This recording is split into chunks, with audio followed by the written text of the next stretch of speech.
बिस्मिल्लाहिर्रहमानिर्रहीम। Welcome back to my channel. आज का जो टॉपिक है वो फाइलम प्लेटीहेलमिन्थिस की पहली क्लास जो है वो क्लास टर्बेलेरिया का टॉपिक है। वैसे तो फाइलम प्लेटीहेलमिन्थिस की 3 क्लासेस हैं, बट जो है वो आज हम इनकी पहली क्लास को डिस्कस करेंगे विद डायग्राम। और इससे पहले अगर आपने मेरे चैनल को सब्सक्राइब नहीं किया तो मेरे चैनल को सब्सक्राइब कर दीजिए अगर आपको मेरी वीडियोस पसंद आती हैं तो, और मैं साथ में दिए हुए बेल आइकन को भी प्रेस कर दीजिएगा ताकि मेरी वीडियोस की हर नोटिफिकेशंस आप तक पहुंचती रहे। और अगर आपको मेरे क्वेश्चन से मेरे लेक्चर से कोई क्वेश्चंस पूछना हो तो आप मुझसे पूछ सकते हैं कमेंट सेक्शन में। और तो विदाउट वेस्टिंग टाइम स्टार्ट करते हैं। क्लास टर्बेलेरिया में जो है वो फर्स्ट क्लास है इनकी एवोल्यूशन भी यहीं से ही हुई थी। और यहाँ इस क्लास में जो है वो सिर्फ़ और सिर्फ एक एनिमल है जो कि प्लेनेरिया है। कॉमनली आपने सुना होगा प्लेनेरिया का नाम, पर ये जो प्लेनेरिया है ये इसका जेनस का नेम है और जो इसका स्पीशीज़ का नेम है वो टोरवा है। कॉमन स्पीशीज़ है इसकी, तो इसका साइंटिफिक नेम जो है वो प्लेनेरिया टोरवा है। और वैसे जो है इनको हम कॉमनली प्लेनेरिया कहते हैं। इनवर्टिब्रेट्स हैं, ये लोअर एनिमल्स हैं और ऑर्गन सिस्टम भी इन्हीं से ही डेवलप होना शुरू हुआ है, ऑर्गन्स और ऑर्गन सिस्टम। और इनके अंदर जो है वो ये फ्री लिविंग होते हैं। ये जो है वो ज़्यादातर बॉटम एरिया में रहना पसंद करते हैं, एक्वेटिक होते हैं, रॉक्स के नीचे रहते हैं ज़्यादातर। और ये बहुत ही छोटे होते हैं, 1 मिलीमीटर तक जो होते हैं। इनका साइज़ 1 मिलीमीटर से 25 मिलीमीटर तक इनका साइज़ होता है। तो इनके अंदर जो फर्स्ट एवोल्यूशनरी सिस्टम से अगर हम देखें तो इनके अंदर एक्सक्रीटरी सिस्टम जो है वो डेवलप हो चुका होता है, जो कि इनके वेस्ट प्रोडक्ट्स जो होते हैं, इनके अंदर वेस्ट ऐसा टॉक्सिक मटेरियल वाटर जो होते हैं इनकी बॉडी के अंदर, वो इनके पोर्स से जो है वो रिमूव हो जाते हैं। जैसे कि यहाँ पर इनके अंदर दिखाया गया है नेफ्रिडियो पोर, जिसको हम कहते हैं प्रोटोनेफ्रिडियास का नाम दिया है। Proto means first and nephridia means इस तरह के फ्लेम सेल्स। यहाँ पर ये छोटे छोटे इनको एक सेल का मैंने यहाँ पर दिखाया हुआ है डायग्राम में। वैसे इस तरह से ये सारे के सारे सेल्स जो हैं वो इस तरह से होते हैं, छोटे सेल्स होते हैं। इनके पास एक न्यूक्लियस होता है और यहाँ पर सीलिया होता है। सीलिया जो है वो एक हेयर लाइक प्रोजेक्शंस होती हैं जो इनके बॉडी के अंदर जो टॉक्सिक वेस्ट वाटर होता है वो जो है वो इनको एब्जॉर्ब कर देते हैं बॉडी से।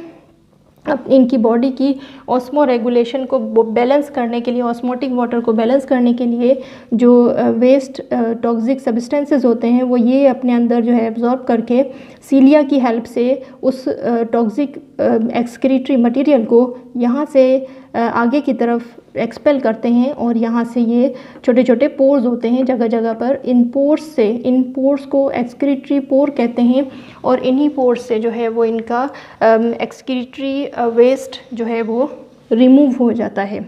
तो ये था इनका एक्सक्रीटरी सिस्टम जिसको हम प्रोटोनेफ्रिडिया कहते हैं। और यही जो है वो थोड़ा सा एडवांस लेवल का हो जाता है फाइलम एनिलिडा में। और तो इस तरह से ये इनको प्रोटोनेफ्रिडिया कहते हैं इन सेल्स को, और कॉमनली कहते हैं फ्लेम सेल्स, जो कि बहुत ही फेमस है इस फाइलम में। और इसके क्वेश्चंस भी ज़्यादातर इसी तरीके से आते हैं प्लेनेरिया के हवाले से। इनका एक्सक्रीटरी सिस्टम जो है वो बहुत इंपॉर्टेंट टॉपिक है। इनका नर्वस सिस्टम जो है वो लेडर लाइक होता है। ये आपको लेडर लाइक लग रहा है, सीढ़ियों की तरह लग रहा है। जैसे कि इनके पास 2 लॉन्गिट्यूडनल पैरेलल नर्व्स होती हैं जिसके दरमियान ट्रांसफर नर्व्स होती हैं। ट्रांसफर नर्व्स हम कहते ही ट्रांसवर्स वर्ड का मतलब यही होता है कि 2 पैरेलल लाइंस के दरमियान वाली लाइन जो होती है वो ट्रांसवर्स कहलाती है। तो इसीलिए इनको ट्रांसवर्स नर्व्स का नाम दिया है। और जो लॉन्गिट्यूडनल है, 2 ऑपोजिट एक दूसरे के पैरेलल नर्व्स हैं, तो इनसे जो है इनकी पूरी बॉडी के अंदर इनकी सेंसरी डेवलप इतना हाई डेवलप है कि इनके जो है वो नेटवर्क एक तरह से होता है और हर तरफ जो है वो इनको सेंसेस मिल रहे होते हैं हर तरफ से। और इनको पता लग जाता है कि इनका प्रीडेटर या प्रे सामने आ गया है और वो इनको ईट कर देते हैं। और इनका गैंग्लियन स्ट्रक्चर जो है वो बहुत ज़्यादा फेमस है। गैंग्लियन मींस के इनका ब्रेन, ऐसा ब्रेन जो रूडिमेंट्री है, अभी तक डेवलप नहीं हुआ, बट इनका फंक्शन जो है वो ब्रेन की तरह ही है, क्योंकि ब्रेन से ही सारे, हमारे भी ब्रेन से ही सारे न्यूरॉन्स जो हैं वो अराइज हो रहे होते हैं, और इसीलिए इनको ब्रेन का नाम दिया है, गैंग्लियन का नाम दिया है, क्योंकि यहाँ से इनके नर्व्स जो हैं वो अराइज हो रहे हैं नीचे की तरफ। और इनके 2 आई स्पॉट होते हैं जिसको ओसिलाई कहते हैं। ये एज अ आई तो फंक्शन नहीं करते, ये हेड रीजन इनका नहीं होता। ये लग रहा है कि ये हेड रीजन है, बट ये इनका हेड रीजन नहीं है। हेड रीजन जो है वो हेड रीजन तो वो वाला रीजन होता है जहाँ पर एनिमल्स का माउथ भी हो, पर यहाँ पर इनका माउथ नहीं होता। माउथ जो है वो इनके बिल्कुल वेंट्रल साइड पे होता है। तो ये वाला जो है वो डोर्सल साइड आपको दिखा रहे हैं। तो इनके 2 लॉब्स होते हैं, 2 इनकी प्रोजेक्शंस इस तरह से निकली हुई हैं, 2 लॉब्स इनको कहते हैं। ये ऑरिकल्स कहलाते हैं। ऑरिकल्स जो है वो सेंसरी रिसेप्टर्स को कहते हैं। ये सेंसिटिव टू लाइट होते हैं। जैसे ही जहाँ पर लाइट होता है तो ये ज़्यादातर वहाँ पर जाते नहीं हैं, लाइट से दूर जाते हैं, ज़्यादातर अंधेरे में रहना पसंद करते हैं। जो 3rd नंबर पर है इनका डाइजेस्टिव सिस्टम। डाइजेस्टिव सिस्टम जो है वो इनका बहुत ही हाईली ब्रांच्ड स्ट्रक्चर है, और एवोल्यूशन भी यहीं से ही हो रही है। यही एक वाहिद फाइलम है जो जहाँ से जो है वो इनका डेवलप हो रहा है ये सारे सिस्टम्स। और डाइजेस्टिव सिस्टम इनका हाईली ब्रांच्ड है, जैसे कि आप लोग देख रहे हैं कि ये इनका मेन गैस्ट्रोवेस्कुलर कैविटी है, और ये जो ब्रांचेस आपको दिखाई दे रहे हैं ये इनकी लॉन्गिट्यूडनल जो है वो ट्रांसफर्स और लॉन्गिट्यूडनल इंटेस्टाइन का काम देते हैं, जो कि इनको फूड को एब्जॉर्ब करने में हेल्प करते हैं। क्योंकि इनके डाइजेस्टिव सिस्टम इतना हाईली डेवलप नहीं होता, इनके पास एनस नहीं होता, ये इनके पास सिर्फ और सिर्फ एक ही ओपनिंग होती है माउथ की, और वहीं से ये फूड लेते हैं, और वहीं से ही जो एक्सक्रीटरी मटेरियल होता है, एक्सक्रीटरी प्रोडक्ट होता है, वो माउथ से ही इजेस्ट आउट कर देते हैं। और माउथ के बिल्कुल ही इस तरफ जो है वो फेरिंग्स नज़र आ रहा है। ये फेरिंग्स जो है वो food pipe, as a food pipe काम करता है, और यही फेरिंग्स जो है वो इनके फूड को जो है वो बिल्कुल ही मिक्स करके, एंजाइम्स क्रिएट करके मिक्स करके जो है वो आगे की तरफ इसके फूड को बिल्कुल ही लिक्विड पेस्ट की तरह बनाकर आगे की तरफ भेजता है, और यहाँ से ये हर जगह पर इनका फूड जो है वो डिफ्यूज़ होता है। इनकी डिफ्यूजन में जो है से ही इनका फंक्शन होता है इनका डाइजेस्टिव सिस्टम। और ये ज़्यादातर कार्निवोरस होते हैं, और ये छोटे इंसेक्ट्स होते हैं जो वाटर के अंदर, इन्वर्टिब्रेट्स होते हैं, छोटे छोटे क्रस्टेशियंस होते हैं, उनको ये ईट करते हैं। और जो स्कैवेंजर्स इनको ज़्यादातर कहते हैं, स्कैवेंजर्स और कार्निवोरस इनको टर्म दिया गया है। स्कैवेंजर्स इसलिए दिया गया है क्योंकि ये जो हैं वो एनिमल्स की डेब्रिस को खाते हैं, सेल डेब्रिस को ईट करते हैं। जब कोई भी एनिमल का पार्ट जो है वो कट होकर वाटर में ऐसे ही स्विम कर रहा होता है तो वो भी खाना पसंद करते हैं। तो ये था इनका डाइजेस्टिव सिस्टम। ये वाला पोर्शन जो आप लोग देख रहे हैं ये इनका फ्रंट वाला पार्ट है जिसको हम वेंट्रल साइड कहते हैं, और ये वाला जो पार्ट है ये इसका डोर्सल पार्ट है।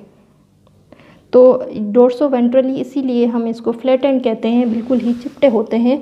और ये माउथ वाला जो पार्ट है, याद रहे कि ये वाला जो है वो फ्रंट वाला पार्ट है जिसको हम वेंट्रल कहते हैं, और ये वाला पिछला पार्ट है इनकी बॉडी का जिसको हम डोर्सल कहते हैं।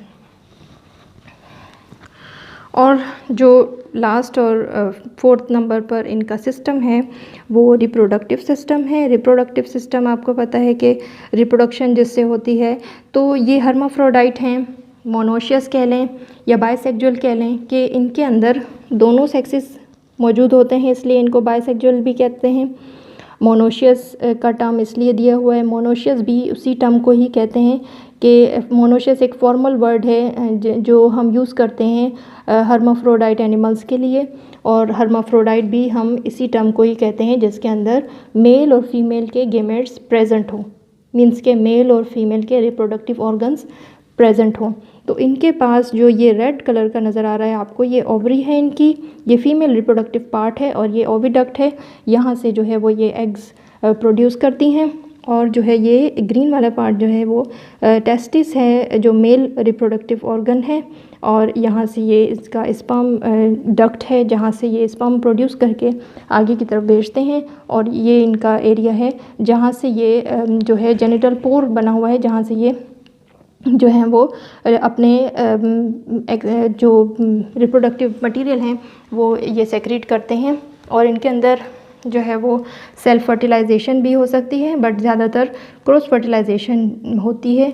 जैसे कि एक एनिमल है, एक प्लेनेरिया, अगर इस यहाँ से इनके स्पर्म्स लिबरेट होंगे तो जो दूसरा प्लेनेरिया है उनकी जो ओविडक्ट है, उनकी जो ओविडक्ट से जो है इनके इस स्पर्म यहाँ से लिबरेट होंगे इनके, और जो दूसरी प्लेनेरिया होगी उनके अंदर जो ओविडक्ट है उनके अंदर इनके स्पर्म्स ट्रांसफ़र होंगे। तो इस तरह से ये क्रॉस फर्टिलाइजेशन का प्रोसेस होता है इनके अंदर, और सेल्फ जो है वो इनके अपने से ही हो जाता है। तो ये था आज का लेक्चर। उम्मीद करती हूँ कि आपको पसंद आया होगा, आपको समझ आया होगा। और अगर आपको मेरी वीडियोस जो है वो पसंद हैं तो मेरे चैनल को सब्सक्राइब करना ना भूलिएगा। और अगर कोई क्वेश्चंस पूछने हैं तो कमेंट सेक्शन में ज़रूर पूछिएगा। Thank you so much for watching. Allah.